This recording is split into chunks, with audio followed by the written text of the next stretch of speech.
Hi everyone, Adrian here and welcome to Wild Bush and Grit. Today we are making deer bourguignon. You're probably familiar with bœuf bourguignon, but this is, the hunter version of it. Deer bourguignon. You've read the title, you know why you're here. Let's not waste some time, let's get cooking. Okay, so let's get to the ingredient. So of course, first thing you'll need is your meat. Here I have venison. This is venison shoulder that I've diced into roughly average 2 inches cubes. The second most important ingredient, of course, is the wine. This is deer bourguignon, so you'll need some good wine to pair with. And to me, the rule of thumb I have for wine is if it's not good enough to drink, it's surely not good enough to cook with. And here, because we're making a bourguignon, Burgundy, so I chose a Burgundy Pinot Noir to go with this dish. So yeah, do not skimp here. There's many places in life where you can skimp. This is not the place. That meat that you harvested is of the highest quality you'll ever get, and give it the best. Pair it with the nicest thing you can find. In that train of thought, same for the spices. Get some fresh herbs. Don't use the dry leaves. Dry leaves are okay, but again, this is your priciest cut of meat here. That's your harvest. Give it the best. Rosemary and thyme. Then of course you'll need some carrots, onions, garlic. I have some thick slice of bacon here that I'm going to slice.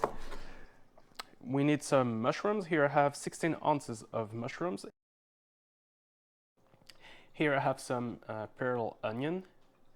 This is going to be nice. And I'm going to throw in, and this is completely optional, but I'm going to throw in a little bit of wild mushroom that I have here, and salt. And of course some salt and a little bit of vegetable oil or butter to start the cooking. All right, let's get on the stovetop. Heat is set to medium. And I'm going to drop 1 tablespoon of grapeseed oil. There you go. And I'll let it warm up gently. And the first thing we'll toss in is the bacon. So here we go.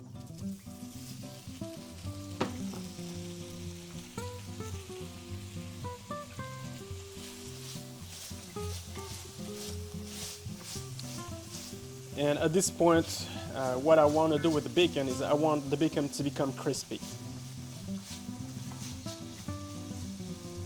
I want to give it some nice color. I want it to render some fat, and I want it to, to get some crispiness. Ouch. Cooking is a hazardous activity, folks. I'm so afraid to get some fat on my lens. Fat on camera lens is a horrible thing to wipe. Okay. Can you hear that sizzling? Yummy.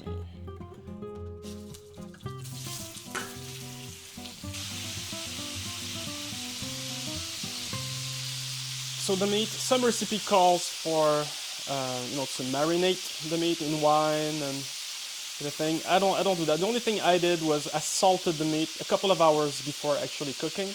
I find that it helps sear the meat.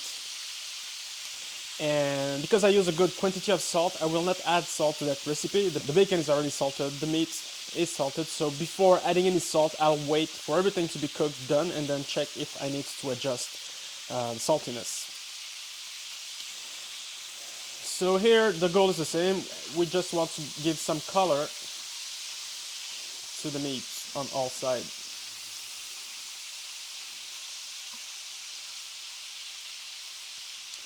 And I'm gonna increase the heat here to medium high because I don't want it to boil. Actually, that's one mistake that I just did. I should have turned it up before. And let's see, we're about done here. So just like the bacon, I'm going to get all these pieces and set them aside. I'll turn the heat back down to medium.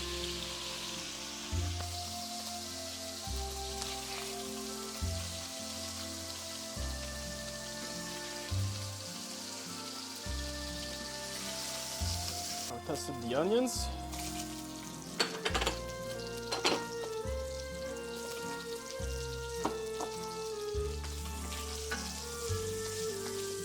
Just a couple of minutes so it can start to get translucent.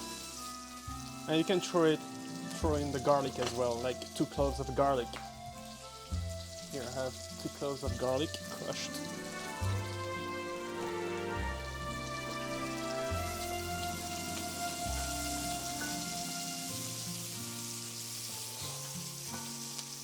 Oh boy, that smell. Oh my god. Gonna add the carrots. Oh no, I'm gonna add the mushroom, sorry, not the carrots. I'm gonna add the carrot last. So the carrots will render a lot of water. And before continuing, you wanna evaporate some of this moisture first. Because they have lots of volume right now and you still need to add a lot of things. So you want the mushroom to really render its water and reduce in volume here. You can accelerate that part if you cover for like 1-2 minutes, just to get the mushroom to heat up, and they will start losing the water straight away. So you'll soon realize that you have a lot of juice at the bottom of the pan, so this is a good sign. This means that the mushroom are sweating their water, so that's pretty good. We have plenty of juice now at the bottom, that's cool. I'm gonna crank the heat back up to medium, and I want to dry it out a little. Okay. And I'll leave it open this time because I want the humidity to evaporate. I wish you could smell this. It's plain, pure and simple. I wish you could smell this. It's insane. It should be illegal. So about the marinade, some people do marinate their meat with the wine and the vegetables for at least 24 hours prior to that. It's okay. I think it's a school of thought. Me, I don't think it's necessary. First, I don't want all the ingredients to have the same taste. I want my mushroom to taste like mushroom. I want the bacon to taste like bacon. I want the venison to taste like venison.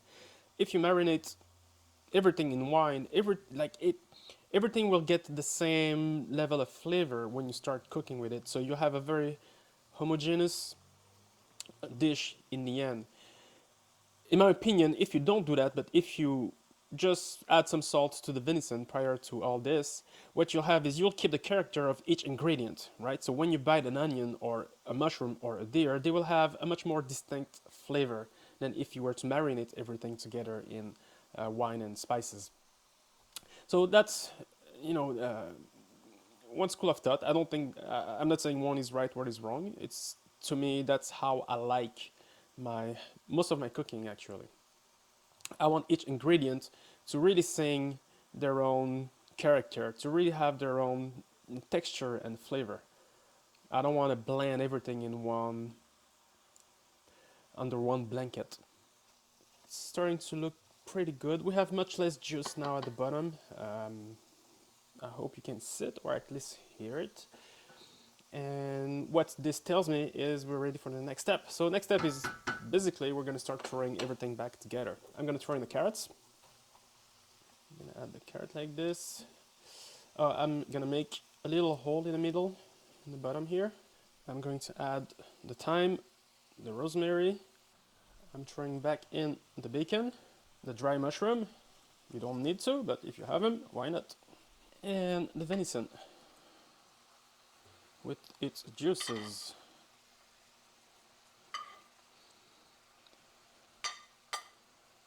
Voila. I'm gonna preheat the oven at 350. I'm going to put everything level in the plate because we're going to cover it pretty soon.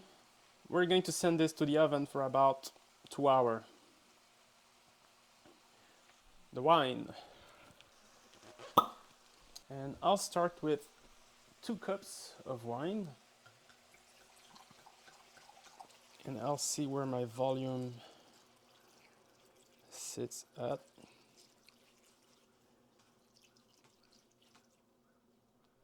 And it looks good. I still have 1 cup of beef stock to add. And this is actually about a cup and a half. Okay, cup and a half. Let's add another half cup of wine. Another half cup. There we go. All right.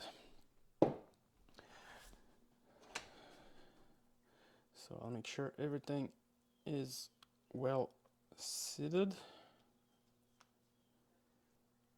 Good. And we cover this, and this goes into the oven for about 2 hours. In 1 hour, I'll come back and I'll toss things around, make sure that the meat is well bathed.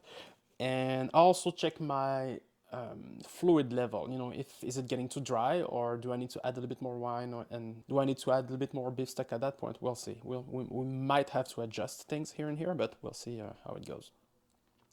All right, folks, I'll see you in an hour.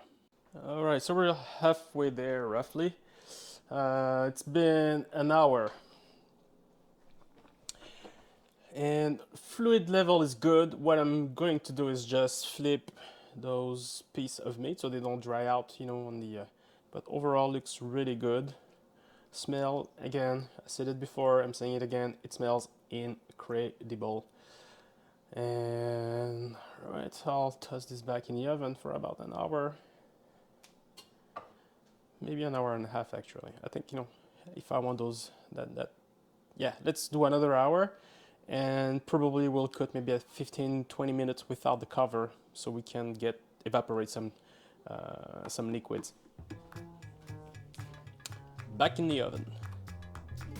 All right, so it's been 2 hours and a half in the oven, 2 hours covered and a half hour uncovered. And this is how it looks. It looks fantastic. It looks delicious. I hope the camera will render it justice. Honestly, this is... oh my god. Sorry, I couldn't wait. So usually this dish, you can serve it with potatoes, mashed potatoes, especially to absorb that gravy.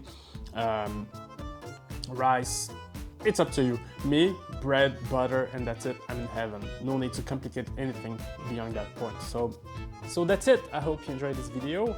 Very simple, very easy, very fulfilling recipe. This home style, bistro style, this is my style of cooking. I love it. And it's unanimous. Usually when I serve these type of dishes to people, they absolutely love it. Us as hunter, not only we get the pleasure to harvest our own food, but when you cook it in such a way that it delights other people, man, there's no other, I don't know, it's just like out there. So yeah, it fills me with lots of pride, and now I can share that with you folks. So if you make this recipe, please come back to this video, let me know in the comment how you find it. And I don't want to be cocky, I don't want to sound cocky, but I'm pretty sure you're going to love this one. So thumbs up, subscribe, comment, share, you know the drill, notification bell. Until next time, have fun out there, be safe out there, and I'll see you in the next video. Bye bye, see ya.